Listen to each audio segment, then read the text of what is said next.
Okay, hello and thanks for the invitation to HelSec.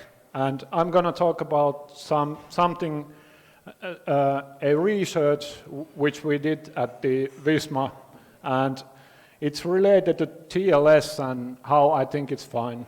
And I think it's really fine if you use it properly. So, a bit about me. My name is Tomi Koski, and the picture is actually, they said that do a Game of Thrones pose, and that's my Game of Thrones pose. I don't know, is it a Game of Thrones pose or not, but I'm a big fan of bug bounties, I do hardware hacking, and what else? I like to skateboard, play ice hockey, and all that cool stuff. And I still think that the LucasArts and Sierra, they made the best games ever, so fight me. And there's also, I belong into the cyber VPK community, cyber response force, and really proud member. Okay, so I actually look at my old slides, and I noticed that I've been actually running around these SEC events quite a lot with, let's say, some with better success and some with less success. But anyways, here I am. And if Riku is here somewhere, I left a spot over there. And it's a bit of a joke that there are still some slots open. So, yeah. Okay. So, my story of today is that we love this thing. We think it's really cool, and I hope you like it also, and hopefully in the end you will have something to think about or talk about during Pystyy vetää event. So I'm always ready to talk about whatever related to security, either physical or virtual or whatnot. So, but I try to divide the story in different parts, and we'll see how it goes. So let's start. So as we all know, TLS has been designed to provide security, and that's the sole purpose of TLS. And it actually also underlines that the integrity needs to be in order also. So remember, security and integrity, these are two important parts.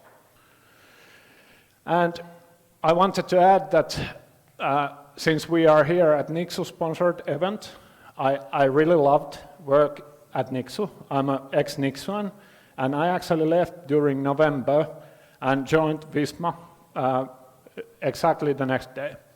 And they actually gave me a brand new work laptop, which you usually do. And then they said that look at the stuff and get familiar and so forth. But then our friendly IT support approached me and said that there's one more thing which you probably need to do.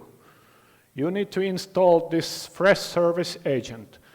It runs on Windows, Linux, and Mac OS. So, and I was like, usually I was, what the hell is this? Do I want to install it or not? And of course I did, because I'm a easy bloke. And the software basically is used by several companies, and it's designed, the part which I used is designed to gather IT corporate device information. And it's actually their quote down there about the stuff.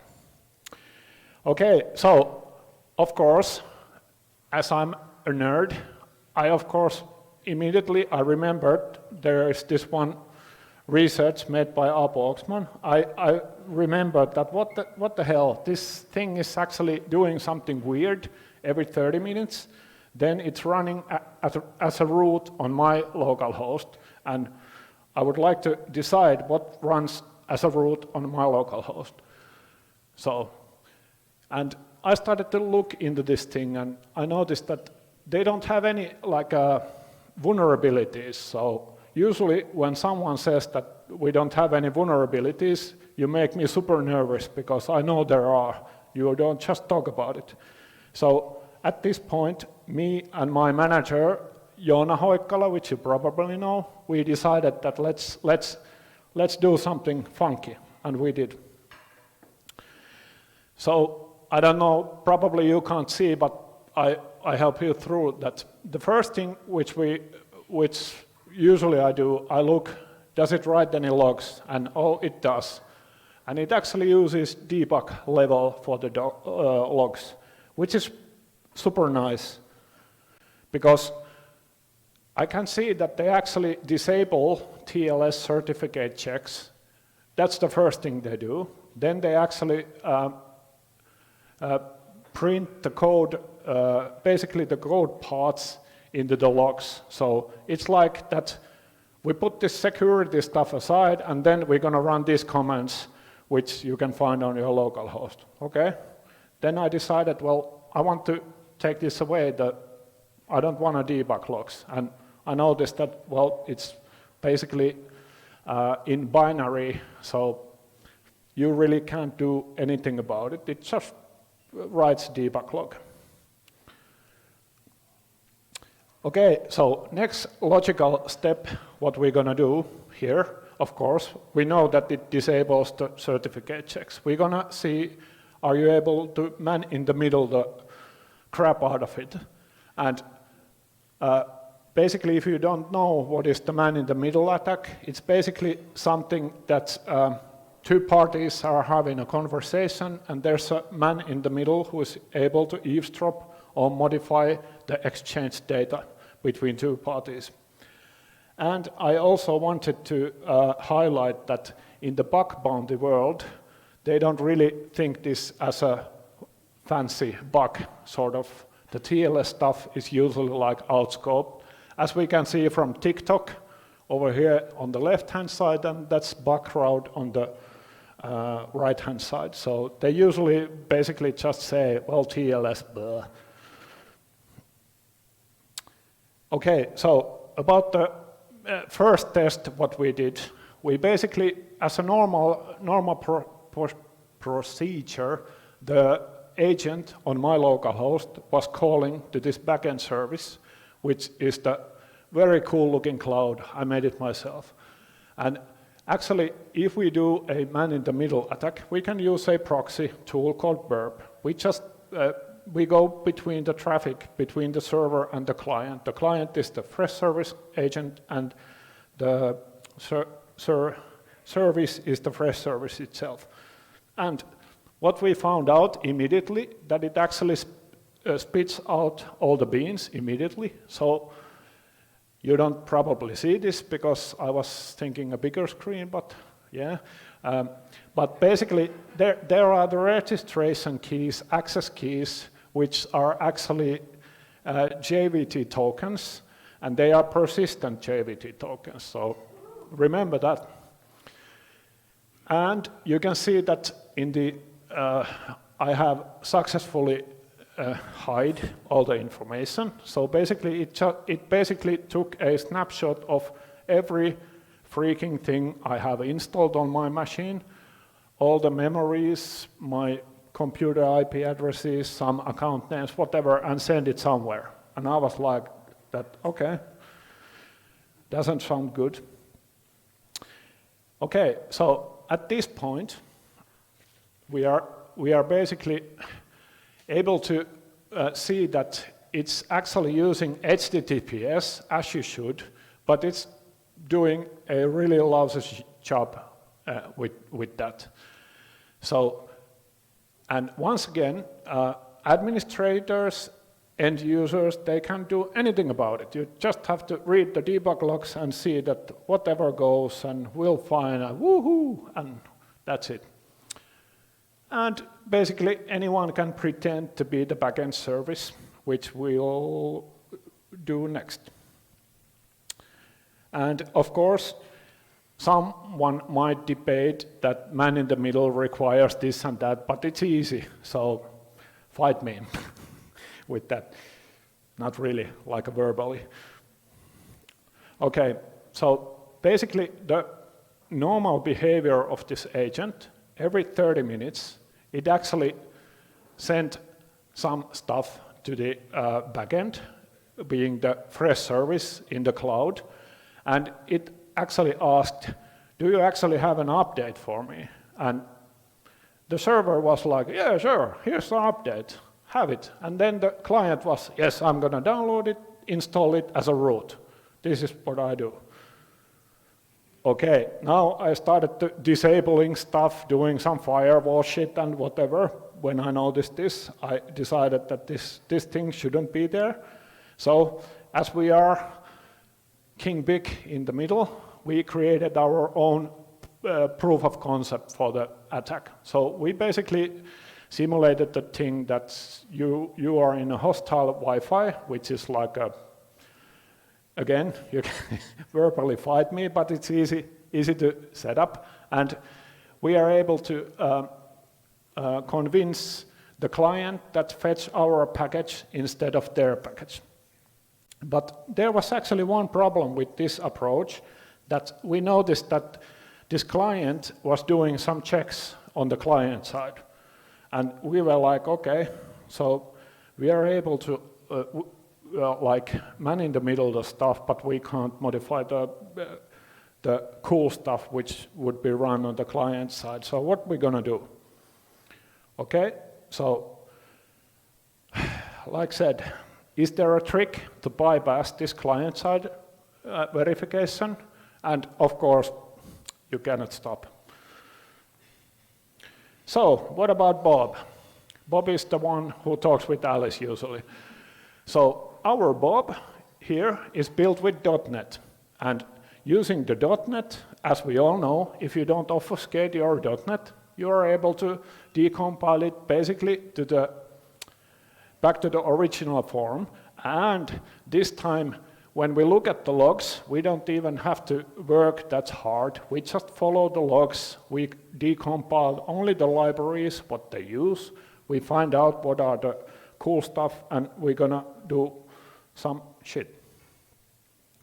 So basically, we just took the .peek and dnspy, and we kind of started to look into the stuff. And I don't know why I still blurred the stuff, because this has been fixed and it's like public, but there's the salt. You can see it in the encrypt function method, and in the decrypt, well, you have the encrypt and decrypt, which was doing sort of a string, which was compared to the before they ran the package.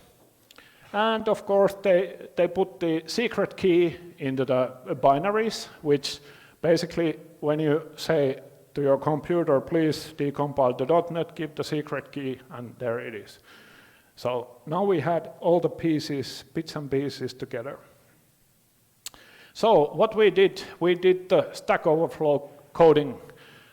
I just took all the parts I needed, I put them in a project, and I ran it, and it gave me immediately the string which I need to use my package. Okay. So now you can see the really cool looking wheels in the version 2 service. So now our service was actually doing the checksums, faking the service, and the client was happy about it. So the client actually downloaded the stuff, executed it, and we got root on every freaking machine. Okay, so at this point, we have like we are able to spoof the service, we are able to calculate the checksums, we can decide what funny stuff we want to do at the client side. So no user action was needed, which was cool. Of course, one might debate that the users need to be in a certain network, blah, blah, blah, but that's not, if your security relies on that, please check again. And of course, once we noticed what we had, and you remember they said that we are running at 50,000 companies or whatever was the marketing thing, we decided that we want to be responsible as we usually are. So now the Freshworks, which is the vendor, they actually have a cool-looking responsible disclosure program. So we actually immediately gave them heads up about this issue, and they were really happy about it. They were like, yeah, good, you are so cool, and yeah, good guys, way to go. Also, at the same time, our really cool blue team, they patch everything within the Visma networks. We also notified all the Nordic certs using our secret channels. Local bar, no, kidding. And the vendor actually was really swift about the whole process. They fixed it, and they just, then we asked, do we get a CVE for this? Because we would like to make this public. And then weird stuff started to happen. They said that we don't do that. We were, okay. So we waited 90 days. Then we decided that we're going to go now public because we waited for 90 plus days and nothing happened. So at this point, the vendor was like totally radio silent. And we applied the CV for the first time. Well, we didn't get it because we didn't have any other reference than the release notes from the vendor saying security fix added TLS verification. And what else they said? Something like check some hash verification on auto update. So, okay, 2 lines. They were actually hidden in they had like this big release notes, and we got 2 lines over there, and we still think this is pretty big in our opinion. So we reached our dear friend Mr. Lari Huttunen. I don't know, are you here? Maybe not, but he's actually a really good writer. He proposed that should we write a blog post about your journey, and we said yes. And after the blog post was released, the vendor was of course saying that you shouldn't do any blog post and you should be like super silent about this, and we fixed everything and so forth. But this time we got 2 CVs from Mitre, which was actually a bit of a journey also. And these CVs are actually first ever Visma has gotten, so I still want to do that every once in a while. And since we are actually, we think at Visma that we want to be responsible, and as an individuals, we want to make this public because of the current geopolitical situation is very unstable, and this kind of stuff could be used for, bad stuff. So, next, of course, they started to send emails to my manager, Joona Hoikkala, and if you know Joona, you probably know that he's like, fuck this. So, he was pretty much like that, because we don't want to sound arrogant or like that we are so cool or whatever, but this is actually, in our opinion, this is not the way to go. If you have a vulnerability, you should do the proper thing, publish it, fix it, and admit that you have something and so forth. Get on with it, and welcome to the internet. And at this point, I don't know what is happening on the background, but I've seen some legal departments talking, and it's not our legal department yet, which is good. And our legal unit said that, we guys, you are okay, because, and it's time for popcorn now to see what happens.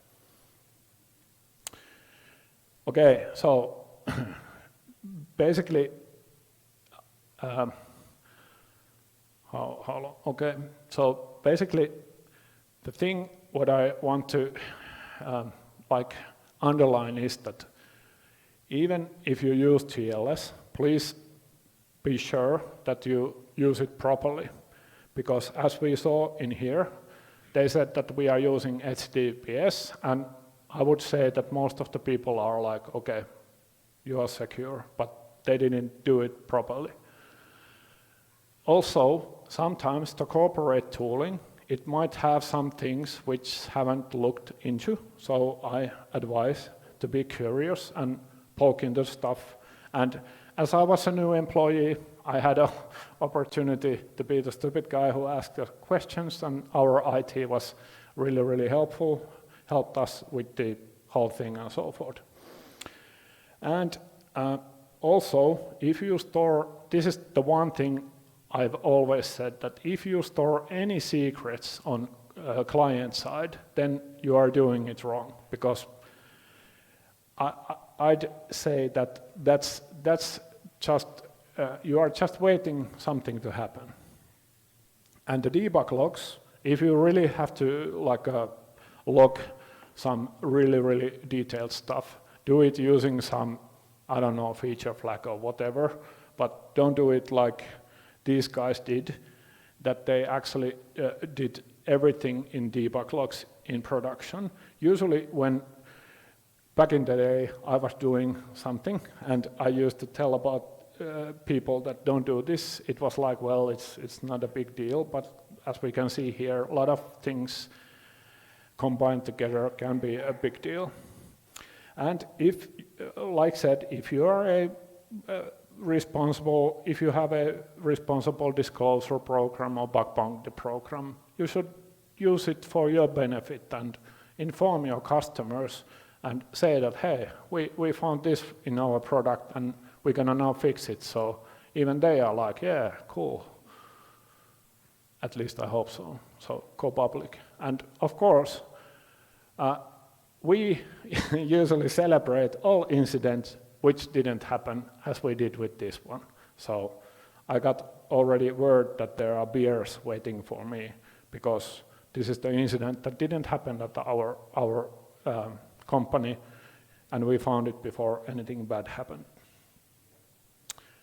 And the Dave part, so Dave is my personal hero, and sometimes I'm Dave, but I want to explain the picture in a way that I don't say that computer users are stupid. I just want to point out that Dave is the one who finds the loophole in your system. Even though Dave is not a hacker, he will do it eventually. Someone will do it. And that's the beauty of the human factor, that even here, well, of course, we did it a bit differently. We were Daves for a while, yeah, and stuff happened. And if you want to see the integrity checking blog post about this, you can read it from the web. And actually, I have the video question mark here, so since one of our very eager marketing guy heard about it, and he made a video about it, and I can show the video for you, or I don't know, do we have a time? Because I think what I just explained, someone can actually put it in a 2-minute video, which is like mind-blowing. And well, but do we have any questions, or just a... Yeah, we can have it for funsies. So, is this like does it actually come with the sound? It should, yeah. Okay. Yeah. Yes. So, I'm a big fan of these marketing videos. So I actually asked that can I show this in the end, because it would it will be the dot on top of my eye in this presentation. So, okay. No,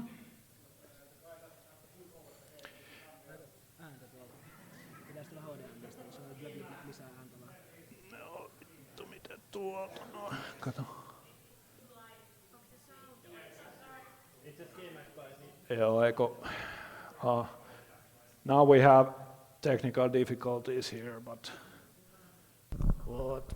Yeah, in the meanwhile, if you have used this template in your corporate videos, raise your hand. Well, I've seen this many times. Yes, but this is actually really cool, believe me. How do I put some sound? Okay, no. Okay, output.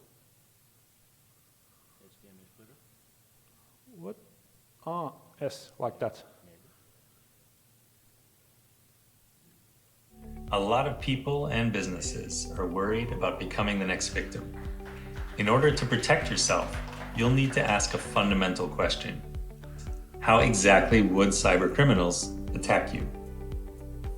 At Visma, we have an entire team of ethical hackers, It's penetration not a testers, commercial, by the and way. developers dedicated to answering this question. We call them Visma's Red Team. So our job in the Red Team is to think like cybercriminal and see how our systems could be hacked by a malicious actor.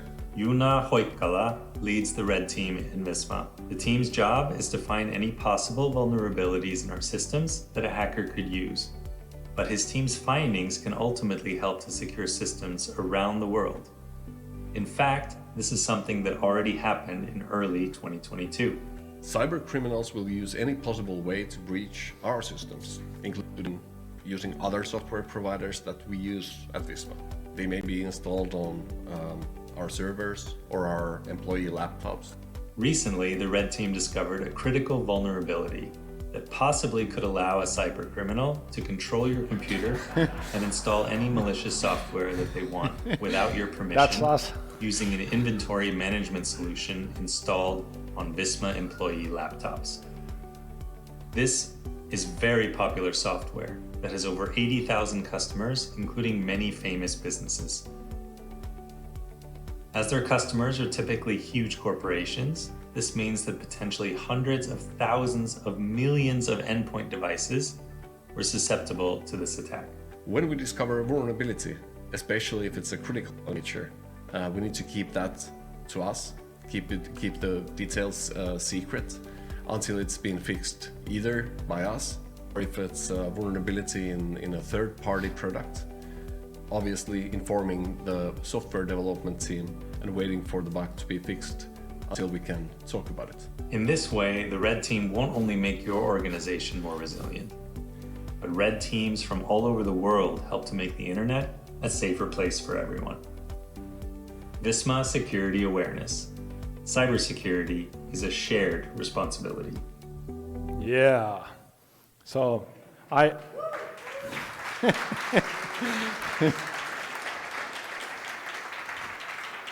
and the reason was that I just want to show how pros, like media pros, how they do their stuff. I don't have any idea how to do videos like this, and I really think it's cool, but it's just fun to understand the technical parts, and then someone put it in the video, so I get laughs out of it, but that's my thing. So, any questions? Maybe. Yeah, raise your hand. Just a moment, I'll bring the mic here because so people online can hear. About certificate pinning. So you mentioned that you should use the certificate correctly and check them. And you also mentioned that the threat is, how did you say, geopolitical. But if you are checking it against certificate authorities, isn't it so that any country can just order a certificate authority to sign any certificates, or anyone with a lot of money can just buy a very cheap CA and sign any certificate? So is the certificate pinning only way to protect that? Well, now comes the embarrassing part. I have an exploit, but I don't have the actual answer how to properly fix it. And I actually try to avoid any certificate authorities and that stuff from this presentation to keep it like a moderate. So next question. But you are actually correct. And in this case, I wouldn't say that certificate pinning would be, maybe there would be something else which could be used here, because in my opinion, the storing the secrets on the client side, that's not related to TLS, but I have my suspicions why they do the certificate, why they don't want to check properly the certificates, because you can get anything to work and you can still say that we use HTTPS, but I think if you have money, you can do basically that. This is exactly one of the questions which I asked from Let's Encrypt. What was the reason for the certain CA? And it was the money back. So it is what it is. So I don't know, did I answer to your question, but I basically agree with what you said. Anyone else? Yes, I have one question, not about TLS, but about the company. So you said that there was like a responsible disclosure program, but was that so, and was it only like this one-sided where they will get the vulnerabilities from the researchers, but they don't have to do anything responsible themselves? Well, this is actually also a good question, and yours was good also, but I think that this kind of blew my mind because they had like a solid page where they explained the policies and how one should report the vulnerabilities. They described the process. They said that we're going to respond in 1 or 4 days, but they forgot to mention that we don't talk about it. It's like a fight club. You don't talk about it. So, and I don't want to to say bad words about the vendor. I think it's already really good that you have this responsible disclosure program, and at least you have a channel where you can get the security vulnerabilities reported. But in my opinion, they didn't do that good job in the long run. So, in our case at least. And since they don't have any public vulnerabilities, one might ask, is there something else? And yeah. But we were thinking that now we have this thing, we just report it and everything will go like bum, bum, bum, bum, and we got CVs or we don't got CVs, but they said that here's a hoodie for you or whatever, but nothing. That was a kind of weird. One in the corner. Yes. So, two-part question really. First of all, the key itself that you discovered, hard-coded, was that client-specific or customer-specific or global? Global. Okay. And the second one, can you elaborate a little bit more when you say that between the time that you discovered the problem and before we actually had the patch from the vendor, you had some mitigation put in place within your own company. Can you elaborate what those mitigations were? Well, I won't go into the really technical details about it because you might want to keep some secrets as a defender, but basically they made sure that this exploit was not you couldn't run the exploit. And of course, if you would like to patch this kind of thing, of course the vendor would say just use our update, but hey, come on, the update channel is gone, so just give me the package and I'll install the new version after I have verified it's actually fixed one. So this is actually a good example that you cannot really trust the update channel anymore. So we kind of tried to enforce that, but yeah, you know. But yeah, I tried to put it like we just mitigated it. So, but you grabbed on it. Damn. Do you have any more questions? Nope, guess not. Yeah, let's have another 15-minute break. So we'll continue around 5 past. So yeah, enjoy and thanks, Tomi.